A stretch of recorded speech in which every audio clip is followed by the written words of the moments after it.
Hello friends, good morning. Perfect commerce classes के online classes में आप सभी लोगों का स्वागत है। हम आप लोगों के लिए एक आज नया वीडियो लेके आए हैं क्योंकि बिहार सेकेंडरी एग्जामिनेशन बोर्ड जो आपका एग्ज़ाम लेगा वो 2021 में तो 50% ऑब्जेक्टिव क्वेश्चंस 50% सब्जेक्टिव क्वेश्चंस होगा। अकाउंट्स की बात कर रहे हैं और हम जो है बेसिकली आप लोगों के लिए ऑब्जेक्टिव क्वेश्चन पे बहुत सारे वीडियो बनाने जा रहे हैं चैप्टर वाइज। अगर उस वीडियो को अगर आप बढ़िया से देख लें तो एग्ज़ाम में काफ़ी आपको मदद मिलेगा, आपके मार्क्स बहुत अच्छे आने वाले हैं। तो इसलिए सबसे पहला जो चैप्टर है उसका नाम है NPO, non for trading organisations, जिसे हिंदी बोलते हैं गैर व्यापारिक संस्था। और ऐसे ही पता होना चाहिए आपको कि गैर व्यापारिक संस्था एक ऐसा ऑर्गेनाइजेशन है जिसका मोटिव समाज के लोगों को, सोसाइटी को किसी तरीके से सेवा प्रदान करना है। मोटिव पैसा कमाना नहीं है, समाज के लोगों को सेवा प्रदान करना है। उसके लिए इस संस्था का स्थापना किया गया और इसके अंदर में बहुत सारे क्वेश्चंस हैं जो हम आज आपके सामने डिस्कस करने वाले हैं। चलिए, सबसे पहला जो क्वेश्चन आपके सामने है वो क्या कह रहा है, income and expenditure account records. इसका मतलब हुआ कि इनकम और एक्सपेंडिचर अकाउंट्स के अंदर में कौन से ट्रांजेक्शन्स को रिकॉर्ड किया जाता है। तो मैं आपको बता दूं कि इनकम और एक्सपेंडिचर अकाउंट के अंदर में वही लेन देन रिकॉर्ड किए जाते हैं जो रेवेन्यू नेचर का होता है, जो रेवेन्यू से रिलेटेड होते हैं, वो इनकम्स हो या वो एक्सपेंडिचर हो। क्या ये ऑप्शन में है इस तरह का? क्या all cash receipt and payment account? बिल्कुल नहीं। All credit receipt and payment account ये भी नहीं होगा। All cash and credit receipt and payment ये भी नहीं होगा। तो यहाँ दिया है नॉन ऑफ दिस। बिल्कुल ये तीनों ऑप्शन गलत है, इसलिए हमारा आंसर जो आएगा नॉन ऑफ दीज होगा, क्योंकि इनमें से कोई ऑप्शन नहीं है। नेक्स्ट क्वेश्चन है, which of the following statement is correct? इनमें से कौन सा स्टेटमेंट सही है, आपको ये बताना पड़ेगा। तो पहला स्टेटमेंट है, there is no difference between cash book and receipt and payment account. मतलब हुआ कैश बुक और रिसिप्ट और पेमेंट अकाउंट में कोई अंतर नहीं है। नहीं, गलत है। कैश बुक और रिसिप्ट और पेमेंट में थोड़ा सा डिफरेंसेस है। दूसरा है, receipt and payment account is prepared after cash book, यानी कह रहा है कि रिसिप्ट और पेमेंट अकाउंट कैश बुक के बाद बनाया जाता है, जो कि ये भी स्टेटमेंट गलत है। तीसरा स्टेटमेंट है, receipt and payment account is maintain by non trading concern whereas cash book is maintain by trading concern. बिल्कुल सही है, क्योंकि रिसिप्ट और पेमेंट अकाउंट एनपीओ बनाता है, गैर व्यापारिक संस्था बनाता है, और कैश बुक हमारा ट्रेडिंग कंसर्न यानी व्यापारिक संस्था बनाता है। इसलिए स्टेटमेंट इसका सी सही होगा। तीसरा क्वेश्चन है, specific donation is, special donation आपके लिए क्या है? स्पेशल डोनेशन आपके लिए क्या है? तो किसी भी ऑर्गेनाइजेशन के लिए स्पेशल डोनेशन वो कैपिटलाइज इनकम कहलाता है, क्योंकि रोज रोज नहीं मिलता है, ये कभी कभी प्राप्त होते हैं। तो हमारे लिए कैपिटलाइज इनकम है। इसमें ऑप्शन है क्या? हाँ, option number A capitalise income होगा। Life membership fee receive by a club is shown in. Life membership fee एक क्लब के द्वारा लेना उसके लिए क्या कहलाता है? तो मैं बता दूं कि लाइफ मेंबरशिप फी कोई भी क्लब अगर रिसीव करता है तो उसके लिए इनकम है, और वो कैपिटलाइज इनकम है जो कि कभी कभी प्राप्त होता है, रोज नहीं। एक बार किसी पर्सन से ले लिया तो कभी उससे फिर दोबारा नहीं लेंगे, उसको बोलते हैं कैपिटलाइज इनकम। और बोला कहाँ दिखाया जाएगा? तो कैपिटलाइज इनकम को बैलेंस शीट के लायबिलिटी साइड में शो किया जाता है। तो यहाँ पे देखिए बैलेंस शीट आ रहा है, in the balance sheet. Income and expenditure account में नहीं, इन बैलेंस शीट में हाँ। तो बैलेंस शीट में क्लियर नहीं किया कहाँ, ऐसे दिखाते हैं लायबिलिटी साइड में, लेकिन बैलेंस शीट है, इसको आप भी मारेंगे। नेक्स्ट क्वेश्चन है, income and expenditure account record transaction. Income और एक्सपेंडिचर अकाउंट के अंदर में कौन से ट्रांजैक्शन रिकॉर्ड किए जाते हैं? मैंने भी जस्ट बताया कि इनकम और एक्सपेंडिचर अकाउंट के अंदर में वही लेन देन रिकॉर्ड किए जाते हैं जो रेवेन्यू नेचर का होगा, वो रेवेन्यू इनकम हो या रेवेन्यू एक्सपेंडिचर हो। तो इसका आंसर सही होगा बी, क्योंकि इनकम एंड एक्सपेंडिचर अकाउंट के अंदर में वही लेन देन जाते हैं जो रेवेन्यू नेचर का होगा। तो रेवेन्यू नेचर में आ गया। Next, receipt and payment account is, कह रहा है रिसीप्ट और पेमेंट अकाउंट होता है। तो रिसीप्ट और पेमेंट अकाउंट हमारा रियल अकाउंट होता है, और वही पूछता है इनकम और एक्सपेंडिचर अकाउंट। तो इनकम एंड एक्सपेंडिचर अकाउंट वो हमारा होता है नॉमिनल अकाउंट, लेकिन रिसीप्ट एंड पेमेंट अकाउंट हम ये याद रख ले हमेशा कि वो रियल अकाउंट होता है। Next question, payment of the honorarium is the secretary to is treat as. अच्छे, कोई भी ऑर्गेनाइजेशन अपने सेक्रेटरी को, अपने सचिव को मानदेय देता है, होनोरेनियम का हिंदी होता है मानदेय। मान सम्मान में जो कुछ भी अपने सेक्रेटरी या सचिव को हम देते हैं गेस्ट के रूप में, वो हमारे लिए खर्च है और वो रेवेन्यू खर्च है। साल में कई बार होते हैं, जैसे 15 अगस्त हमारा संस्था मना रहा है, या 26 जनवरी मना रहा है, या एनुअल फंक्शन करा करके कुछ मना रहा है। तो उसमें जो गेस्ट लोग आते हैं वो चीफ गेस्ट हो या स्पेशल गेस्ट हो, तो स्पेशल गेस्ट में सेक्रेटरी हमारे होते हैं, उनको जो कुछ भी हम सॉल दे रहे हैं या ट्रॉफी दे रहे हैं तो वो हमारे लिए खर्च है। कौन सा खर्च है? रेवेन्यू खर्च। क्या इस तरह का है क्या? हाँ, ऑप्शन नंबर फर्स्ट में कैपिटल एक्सपेंडिचर नहीं होता है, रेवेन्यू एक्सपेंडिचर होता है। आप इसे रख लें याद, हमेशा ये एग्जाम में आता है। नेक्स्ट क्वेश्चन है कि for non trading concern honorarium paid is, यानी गैर व्यापारिक संस्था के लिए होनोरेनियम देना क्या है? तो खर्च है। तो कौन सा खर्च है? रेवेन्यू। क्या इसमें खर्च इस तरह का दे रहा है? क्या इनकम है? नहीं। एसेट्स है? नहीं। ये क्या है? An expenses. बिल्कुल सही आंसर। नेक्स्ट क्वेश्चन आपके सामने है, income and expenses related to the prize fund shown in, यानी इसका मतलब क्या हुआ? प्राइज फंड स्पेशल फंड है, और मैंने बताया था आप लोगों को पहले भी कि प्राइज फंड स्पेशल फंड है। स्पेशल फंड से रिलेटेड कोई भी इनकम होंगे या कोई भी एक्सपेंसेस होंगे, उसे जोड़ करके उससे घटा दिया जाता है। इनकम जोड़ा जाता है और खर्च घटाया जाता है, और उससे बैलेंस शीट के लायबिलिटी दिखाया जाता है। जब रिजल्ट पॉजिटिव आता है तो, अगर वही रिजल्ट नेगेटिव आएगा तो उसे हम लोग इनकम और एक्सपेंडिचर अकाउंट में दिखाएंगे। तो ये बोला है कि प्राइज फंड से रिलेटेड जो भी इनकम या एक्सपेंस होगा उसे कहाँ दिखाएंगे? तो मैंने बोल दिया कि प्राइज फंड बैलेंस शीट की लायबिलिटी में जाएगा, उसके इनकम को भी वहीं और उसके खर्च को भी वहाँ जोड़ के इनकम जोड़ेंगे और खर्च को घटाएंगे, तो जाएगा बैलेंस शीट के लायबिलिटी साइड में। बिल्कुल आंसर सही है, सी।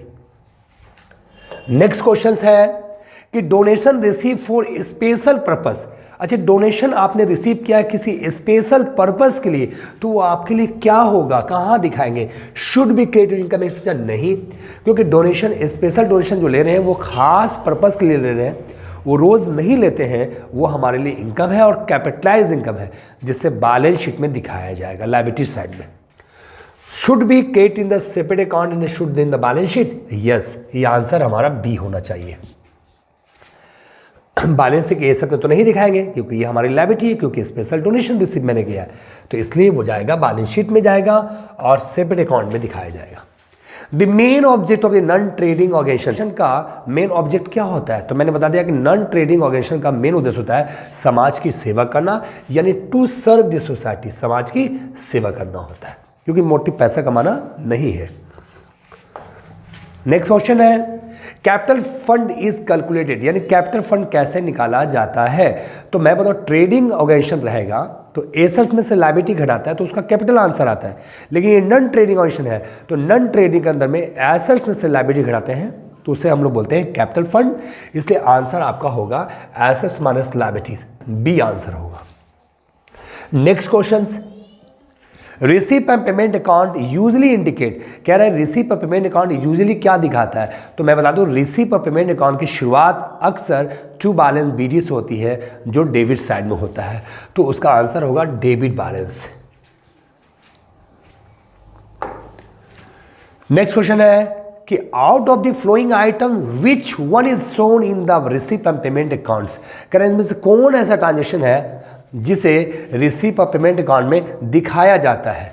तो रिसीप और पेमेंट में कौन सा आइटम दिखाया जाएगा? तो आउटस्टैंडिंग सैलरी नहीं दिखाते हैं क्योंकि ये नॉन कैश आइटम है, क्योंकि सैलरी दिया नहीं भी बाकी है, तो अभी दिया नहीं है बाकी है, तो ये नॉन कैश आइटम ये नहीं होगा।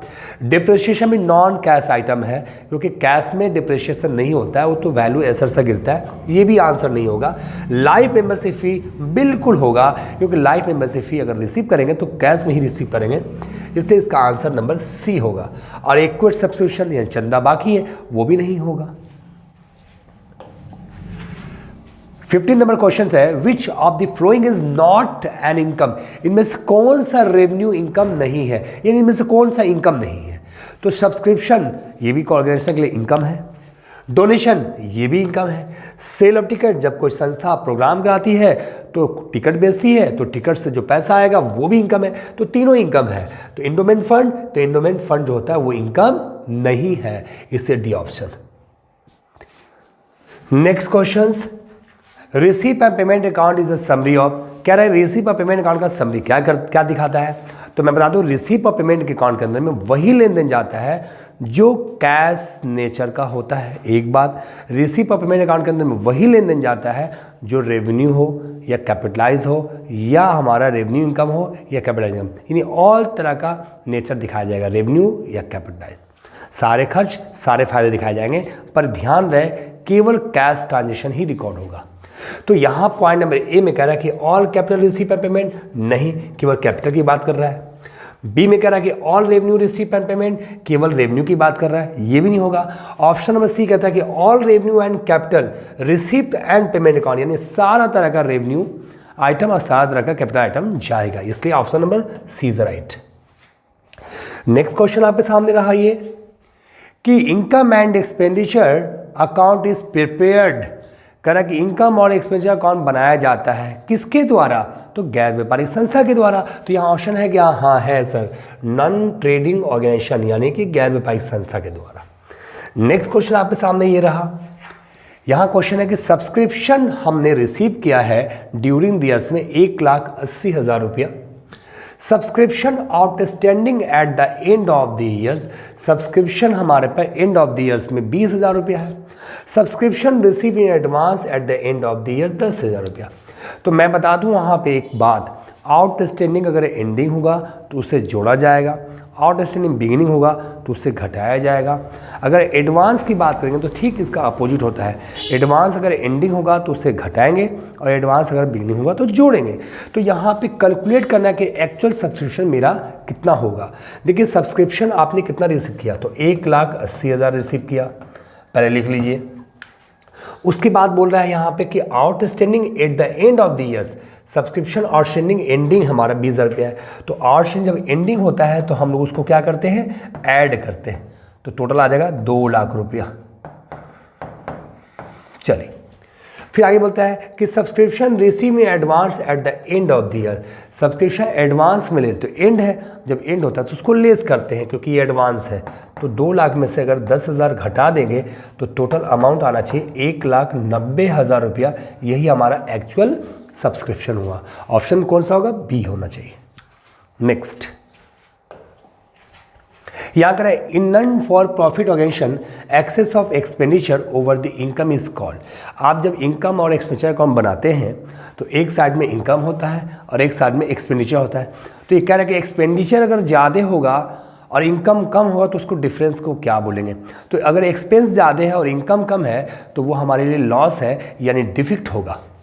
तो ऑप्शन नंबर सी होगा, इनकम कम है एक्सपेंडिचर ज़्यादा है, जब इनकम कम है और एक्सपेंडिचर ज़्यादा है तो हमारे डिफरेंस को क्या बोलेंगे, डिफिट, कमी बोलेंगे। अगर यही बोलता कि इनकम ज़्यादा है और एक्सपेंडिचर कम है तो उसको बोलते सरप्लस, लेकिन यहाँ पे एक्सपेंडिचर ज़्यादा होने की वजह से आपके बिजनेस में कमी आ जाएगी, बिजनेस तो नहीं व्यापारिक संस्था में कमी आ जाएगी। Next, in case specific fund is maintain the expense exceeding the amount of the funds should be record on. कह रहा है कि अगर आप मान लीजिए इन केस स्पेशल फंड से रिलेटेड अगर कोई इनकम है तो उसको जोड़ते हैं और एक्सपेंस उसका घटाते हैं, रिजल्ट पॉजिटिव आता है तो बैलेंस शीट लायबिलिटी दिखाते हैं। लेकिन यहाँ मामला कुछ और है कि फंड कम है और एक्सपेंस आपने ज़्यादा कर दिया, यानी स्पेशल फंड से ज़्यादा आपने खर्च कर दिया तो फंड तो बचा नहीं, आपका रिजल्ट माइनस में आएगा, और जब माइनस में आएगा तो उससे दिखाएंगे कहाँ पे, इनकम और एक्सपेंडिचर अकाउंट के एक्सपेंसेस में। यहाँ ऑप्शन है क्या, लायबिलिटी साइड में, नहीं, debit side of the income और एक्सपेंडिचर अकाउंट, बिल्कुल सही, क्योंकि इनकम और एक्सपेंडिचर के डेबिट साइड में दिखाते हैं, यानी एक्सपेंडिचर में। नेक्स्ट क्वेश्चन आपके सामने है कि सब्सक्रिप्शन आपने रिसीव किया ड्यूरिंग द ईयर्स में 50,000 रुपये, कितना रिसीव किया आपने, 50,000 रिसीव किया आपने। तो पहले लिख दीजिए 50,000 आपने रिसीव किया, और अभी हम जस्ट बोला है कि आउटस्टैंडिंग अगर एंडिंग होगा तो आप उसे जोड़ेंगे और बिगिनिंग होगा तो घटाएंगे। देखिए यहाँ पे क्या है, कह रहा कि outstanding end of the years, subscription हमारा एंड ऑफ द ईयर में कितना 8 रुपया, तो हम इससे जोड़ लेंगे। तो 50,000 8 58 यानी 58,000 हो गया। फिर क्या, subscription outstanding at the beginning of the years, और बिगिनिंग जब होता है तो उसे लेस करते हैं, कितना लेस करेंगे 6,000, तो आएगा 52,000। तो यहाँ पे ऑप्शन है क्या? हाँ, इसमें ऑप्शन आएगा C, 52,000। Next, all items of revenue in the nature are shown. कह रहा है कि अगर सारे रेवेन्यू नेचर के आइटम होंगे तो उसे कहाँ शो करेंगे? तो रेवेन्यू टाइप का इनकम हो या एक्सपेंडिचर हो, उसे कहाँ शो करते हैं? इनकम एंड एक्सपेंडिचर अकाउंट में। यहाँ पे ऑप्शन नंबर फर्स्ट में ही दिया है, इनकम एंड एक्सपेंडिचर अकाउंट में। बैलेंस में तो जाएगा नहीं, क्योंकि बैलेंस शीट में केवल कैपिटल नेचर के आइटम जाते हैं। Option number A is right. Next question है, subscription receive in advance by a club are shown. अगर किसी संस्था ने, किसी ऑर्गेनाइजेशन ने अगर एडवांस में सब्सक्रिप्शन ले लिया तो उस ऑर्गेनाइजेशन के लिए एडवांस में सब्सक्रिप्शन लेना लायबिलिटी माना जाएगा, क्योंकि आपने एडवांस में ले लिया है। और लायबिलिटी यहाँ है क्या? हाँ सर, बैलेंस शीट के लायबिलिटी में जाएगा, यानी ऑप्शन नंबर बी। नेक्स्ट होगा यहाँ पे क्वेश्चन कि in case specific fund is maintain the expenses exceeding the amount of the fund should be record on the. यानी सेम क्वेश्चन इससे पहले भी बनाया था मैंने। कह रहा है कि स्पेशल फंड में स्पेशल फंड से ज़्यादा अगर खर्च हो गए तो उसके डिफरेंस को भी आप बोलेंगे, तो उस डिफरेंस को हम माइनस में लॉस मानते हैं, उसे इनकम और एक्सपेंडिचर अकाउंट के डेबिट साइड में शो करते हैं। फंड कम है और खर्च ज़्यादा कर दिया तो फंड बचा ही नहीं, बचता तो लायबिलिटी दिखाते हैं, लेकिन बचा नहीं है, माइनस में आ गया है, तो यानी एक्सेस खर्च हो गया, तो कहाँ दिखाएंगे उसको? इनकम और एक्सपेंडिचर्स के डेबिट साइड में, बी ऑप्शन। नेक्स्ट क्वेश्चन है कि balance of income and expenditure account show, यानी इनकम और एक्सपेंडिचर अकाउंट का बैलेंस क्या शो करता है? तो इनकम और एक्सपेंडिचर अकाउंट का बैलेंस शो करता है या तो सरप्लस या तो डिफिट, दोनों में कोई एक से दिखेगा। तो कैश इन हैंड नहीं दिखता है, कैपिटल फंड नहीं दिखता है, नेट प्रॉफिट नहीं, एक्सेस ऑफ इनकम यानी इनकम ज़्यादा है और एक्सपेंडिचर कम है, तो उसके डिफरेंस को तो मानते हैं सरप्लस। इनकम ज़्यादा है, एक्सपेंडिचर कम, तो उसको क्या बोलते हैं? सरप्लस बोलते हैं। तो ये हमारा ऑप्शन नंबर डी आता है। Next, which sequence is the correct and appropriate. कह रहा है इनमें से कौन ऐसा चीज जो भी कह रहा है कि विच sequence is correct and appropriate, यानी आपको कौन सा कर्म सही है, यानी कर्म बोलते हैं सीक्वेंस में सजाना है इसको, कि पहले क्या बनेगा, फिर उसके बाद क्या बनेगा, फिर क्या बनता है। सीक्वेंस में यहाँ आएगा कि सबसे पहले रिसीप्ट एंड पेमेंट अकाउंट बनाते हैं, ठीक उसके बाद बनाते हैं इनकम एंड एक्सपेंडिचर अकाउंट्स, और उसके बाद बनाते हैं बैलेंस शीट। इसका सीक्वेंस होता है 3, रिसीप्ट एंड पेमेंट अकाउंट, उसके बाद इनकम एंड एक्सपेंडिचर अकाउंट, उसके बाद बनेगा बैलेंस शीट। कोई इस तरह का ऑप्शन है क्या? कह रहा है कि cash book, receipt and payment accounts and income नहीं, फिर बोला receipt and payment accounts, cash book, ये भी नहीं होगा। अगला पॉइंट बोला income and expenditure accounts and receipt, ये भी गलत है, इसलिए ऑप्शन नंबर डी होगा, क्योंकि इनमें से तीनों ऑप्शन गलत है। क्योंकि पहले क्या बनता है? रिसीप्ट एंड पेमेंट अकाउंट, फिर क्या बनता है? इनकम एंड एक्सपेंडिचर अकाउंट, क्या बनता है फिर? Balance sheet. नेक्स्ट क्वेश्चन आपके सामने है, legacies should be treat as. Legacies को क्या मानना चाहिए? तो लेगेसीज का मतलब होता है वसीयत। किसी व्यक्ति के कोई आगे पीछे कुछ नहीं कोई होता है तो वो अपनी संपत्ति जायदाद को किसी संस्था के नाम कर देता है, तो ये संस्था के जब नाम करता है तो संस्था को बार बार प्राप्त होता नहीं है, तो वो उसके लिए इनकम है, लेकिन कैपिटलाइज इनकम है, जिसे लायबिलिटी माना जाता है। तो यहाँ ऑप्शन नंबर रेवेन्यू होगा नहीं, इनकम तो है लेकिन कैपिटलाइज है, इसलिए आप मारेंगे इसको लायबिलिटी। कैपिटलाइज इनकम को लायबिलिटी मानते हैं। Next, income and expenditure account is. Income and expenditure account होता है तो क्या होता है? तो इनकम एंड एक्सपेंडिचर अकाउंट हमेशा नॉमिनल अकाउंट होता है और रिसीप्ट और पेमेंट अकाउंट हमेशा रियल अकाउंट रहता है, याद रखेंगे आप। Income and expenditure account is prepared. Income and expenditure account बनाया जाता है किसके द्वारा? बिजनेस के द्वारा नहीं, इंडस्ट्रियल ऑर्गेनाइजेशन के द्वारा नहीं, by non trading organization. Yes, income and expenditure account non trading organization के द्वारा बनाया जाता है। नेक्स्ट क्वेश्चन हमारे सामने रहा ये, entrance fees unless otherwise start is treat as. Entrance fee को अनलेस जनरली इसको क्या मानना चाहिए? तो एडमिशन फी और एंट्रेंस फी दोनों एक ही चीज होता है, तो एडमिशन फी एंट्रेंस फी को जनरली हम लोग इनकम मानते हैं। कौन सा इनकम? रेवेन्यू इनकम मानते हैं, तो इसमें ऑप्शन नंबर होगा रेवेन्यू इनकम, यानी बी होगा। Next question, all receipt of capital nature are shown in. इसका मतलब हुआ कि all receipt of capital nature, capital nature से रिलेटेड कोई भी रिसिप्ट होगा उसे कहाँ शो करेंगे? तो मैं बता दूं आपको, कैपिटल नेचर से रिलेटेड कोई भी इनकम होगा वो हमारे लिए लायबिलिटी है उसे बैलेंस शीट के लायबिलिटी साइड में दिखाना चाहिए। तो यहाँ पे ऑप्शन है क्या इस तरह का? हाँ, यस, यहाँ दिया है बैलेंस शीट में दिखाना चाहिए, तो आप इसे बैलेंस शीट में दिखाएंगे।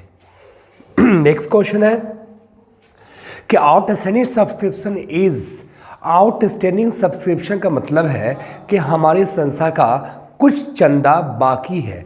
तो कुछ चंदा बाकी है तो वो आज नहीं तो कल हमें मिलेगा, वो हमारे लिए इनकम भी है और वो हमारे लिए बैलेंस शीट के एसेट में भी जाएगा। तो यहाँ पे सवाल है कि ऑप्शन क्या दिया है, उसके हिसाब से हम चुनाव करेंगे। तो ये क्या कह रहा है कि आउटस्टैंडिंग सब्सक्रिप्शन इज, तो इनकम भी है, राइट।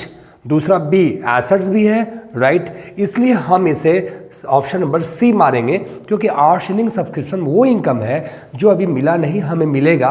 तो जब भी मिलेगा तो इनकम ही मानेंगे और उसे एसेट्स ही मानेंगे, इसलिए option number C is right.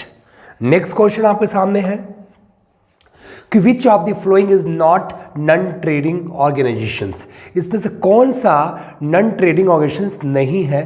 तो देख ले, कॉलेज होता है non trading organisations, sports club ये भी है, मारुति उद्योग, मारुति उद्योग जो है वो ट्रेडिंग कंसर्न है, उसका मोटिव है पैसा कमाना। तो यहाँ देखा जाए तो हॉस्पिटल भी है, तो कह रहा कौन सा नहीं है, इसलिए आप इसे मारेंगे ऑप्शन नंबर सी। मारुति उद्योग जो होता है उसकी स्थापना क्यों की गई है? मोटिव है पैसा कमाना। बाकी जो कॉलेज है, स्पोर्ट्स क्लब है, हॉस्पिटल है, ये सब NGOs के अंदर आते हैं, NPO, not for profit organizations. Next questions, subscription receive by an organization is, एक ऑर्गेनाइजेशन के द्वारा सब्सक्रिप्शन लिया जाता है तो वो क्या है? तो सब्सक्रिप्शन हम मेंबर्स से लेते हैं, वो हमारे लिए इनकम है और रेवेन्यू नेचर है, रेवेन्यू इनकम है। ऑप्शन देखिए इस तरह का है क्या? कैपिटल रिसिप्ट नहीं होगा, रेवेन्यू रिसिप्ट यस, हम लोग इसे मानेंगे रेवेन्यू आइटम्स। नेक्स्ट क्वेश्चन आपके सामने है, which of the following is non profit organisations, इसमें से कौन सा नॉन फॉर प्रॉफिट ऑर्गेनाइजेशंस है? NPO कौन सा है? गैर व्यापारिक संस्था इसमें कौन है? तो अगर देखा जाए तो झारखंड एकेडमिक काउंसिल की स्थापना की गई है, ये नॉन ट्रेडिंग ऑर्गेनाइजेशंस है। टाटा स्टील ये तो ट्रेडिंग ऑर्गेनाइजेशन है, एयर इंडिया ट्रेडिंग कंसर्न है, जेट एयरवेज ये भी ट्रेडिंग कंसर्न है, इसलिए ऑप्शन नंबर ए होना चाहिए, Jharkhand academic council. Next questions, life membership fee receive bye club, life membership फी अगर किसी ऑर्गेनाइजेशन ने रिसीव किया है तो उसके लिए क्या है? तो लाइफ मेंबरशिप फी हम रोज़ रोज़ नहीं लेते हैं, एक बार किसी मेंबर से लिया तो लाइफ टाइम के लिए लिया, वो हमारे लिए इनकम है और वो हमारे लिए इनकम क्या है? कैपिटलाइज्ड इनकम है। तो कैपिटलाइज्ड इनकम है, तो इसलिए ऑप्शन नंबर बी होना चाहिए। Next question, The excess of assets over the liability in a non-trading concern is terms, कह रहा है कि एसेट्स ज़्यादा है और लाइबिलिटी कम है, तो उसके डिफरेंस को क्या बोलते हैं? Excess of assets over the liability का मतलब है एसेट ज़्यादा लाइबिलिटी कम, तो नॉन ट्रेडिंग कंसर्न के लिए वो कैपिटल फंड बन जाता है। तो यहाँ ऑप्शन नंबर ए होगा कैपिटल फंड। अगर यही ट्रेडिंग कंसर्न होता तो वहाँ लिखते हम कैपिटल। नेक्स्ट क्वेश्चन आपके सामने है कि all receipt from sale of consumable items are treated, कह रहा कि all receipt from sale of consumable item, जो भी कंज्यूमर आइटम्स हमारे पास है, जैसे हमारी संस्था है, हम हॉस्पिटल चलाते हैं, तो हॉस्पिटल चलाएंगे तो कंज्यूमर वहाँ पे जो आइटम्स होगा वो मेडिसिन होगा। अगर हमारी संस्था स्कूल चलाती है तो स्कूल में कंज्यूमर आइटम क्या होगा? हमारा स्टेशनरीज होंगे। तो वही कह रहा कि स्टेशनरी या मेडिसिन बेचेंगे उसे, तो मेरे लिए क्या है? अगर मेडिसिन बेचेंगे या स्टेशनरीज बेचेंगे, उससे जो पैसा प्राप्त होगा वो मेरे लिए क्या है? तो इनकम है। तो कौन सा इनकम है? रेवेन्यू इनकम होगा। यहाँ ऑप्शन देखेंगे, ऑप्शन नंबर बी होगा। नेक्स्ट क्वेश्चन आपके सामने है, subscription receive in advance during the current year, अगर करंट ईयर में सब्सक्रिप्शन हमें मिल गया, ड्यूरिंग द ईयर्स का subscription receive in advance, current year में चंदा हमें मिल गया, सब्सक्रिप्शन हमें मिल गया नेक्स्ट ईयर का, तो नेक्स्ट ईयर का सब्सक्रिप्शन लेना मेरे लिए लायबिलिटी है। क्योंकि मान लीजिए हम 2020 का बना रहे हैं, 2020 में अगर चंदा हमें 21 का मिल गया तो मेरे लिए एडवांस है, तो एडवांस में सब्सक्रिप्शन मिलना लायबिलिटी है, लायबिलिटी है। उसे कहाँ दिखाना चाहिए? बैलेंस शीट में। तो ये बोला कि क्या है? तो लायबिलिटी है। अगर बोलता है कहाँ दिखाएंगे तो बैलेंस शीट में दिखाते। खैर next question, subscription received by a school for organizing annual function is a treated. कह रहा है कि अगर कोई संस्था अगर एनुअल फंक्शन कराती है तो उस समय उसे जो सब्सक्रिप्शन मिलते हैं, जो चंदा मिलते हैं, तो वो चंदा मिलना उसके लिए क्या है, तो इनकम है। तो कौन सा इनकम है, तो रेवेन्यू इनकम बोलेंगे आप लोग। इसमें ऑप्शन देखेंगे कौन सा होगा, रेवेन्यू इनकम ये, क्योंकि कोई भी संस्था अगर चंदा उसे मिल रहा है तो एनुअल फंक्शन साल में एक बार करा ही लेता है, तो उसे एक बार चंदा मिलेगा, तो उसके लिए इनकम है रेवेन्यू इनकम। नेक्स्ट क्वेश्चन आपके सामने, income expenditure accounts generally indicate करता है। कह रहा है कि इनकम और एक्सपेंडिचर अकाउंट जनरली क्या इंडिकेट करता है, तो income and expenditure account generally हमारा सरप्लस और डिफिट शो करता है। तो ऑप्शन नंबर ए होगा, क्योंकि सरप्लस और डिफिट निकालने के लिए ही हम इनकम एंड एक्सपेंडिचर अकाउंट बनाते हैं। नेक्स्ट क्वेश्चन आपके सामने रहा, सेल ऑफ ओल्ड न्यूज़पेपर। अच्छा, आप न्यूज़पेपर जो खरीदते हैं तो अगर पुराना हो जाता है पढ़ने के बाद तो उसे तो आप बेच देंगे, जब उसे बेच देंगे तो उससे तो आपको इनकम होगा। तो इनकम कौन सा इनकम होगा, तो रेवेन्यू इनकम होगा, क्योंकि साल में कई बार हम पेपर बेचते रहते हैं। B, option number B. Next question है कि property receive as a result of the will of the deceased person is called. अगर कोई व्यक्ति अगर मर जाता है, अगर वो विल कर देता है कि मेरे मर जाने के बाद ये संपत्ति, ये एसेट्स किसी संस्था को कर दी जाएगी, तो संस्था अगर उसका कुछ एसेट्स रिसीव करता है तो उसके लिए वो क्या कहलाता है, तो वो उसके लिए लेगेसी कहलाता है। लेगेसी क्या कहता है, लेगेसी, वसीयत बोलते हैं। नेक्स्ट क्वेश्चन आपके सामने, receipt and payment account is summary of. तो रिसीप एंड पेमेंट अकाउंट का समरी क्या होता है, कैश, क्योंकि कैश से रिलेटेड जितने भी आइटम्स होते हैं वो रिसीप एंड पेमेंट अकाउंट के अंदर लिखते हैं, इसलिए समरी क्या होगा, cash, option number B. Next question आपके सामने ये है, which of the following is not non for profit organization. इनमें से कौन सा नॉट फॉर प्रॉफिट ऑर्गेनाइजेशन है, इसमें से कौन सा एनपीओ है, गैर व्यापारिक संस्था नहीं है। क्या बोला है, नहीं है। इसमें से कौन सा ऑर्गेनाइजेशन नहीं है, एनपीओ। तो स्कूल होता है, हॉस्पिटल वो भी है, क्लब वो भी है, तो पार्टनरशिप फॉर्म ट्रेडिंग ऑर्गेनाइजेशंस है। ये हमने आपके लिए जो बनाया है इसको आप बढ़िया से पढ़ लेंगे तो एग्ज़ाम में जो भी क्वेश्चंस आएंगे इसी के अंदर आना चाहिए। इसलिए हम चाहेंगे कि आप इसे गौर से सुने, देखें, समझें और लोगों को दिखाएं। इसलिए आज के लिए इतना ही, बाय बाय।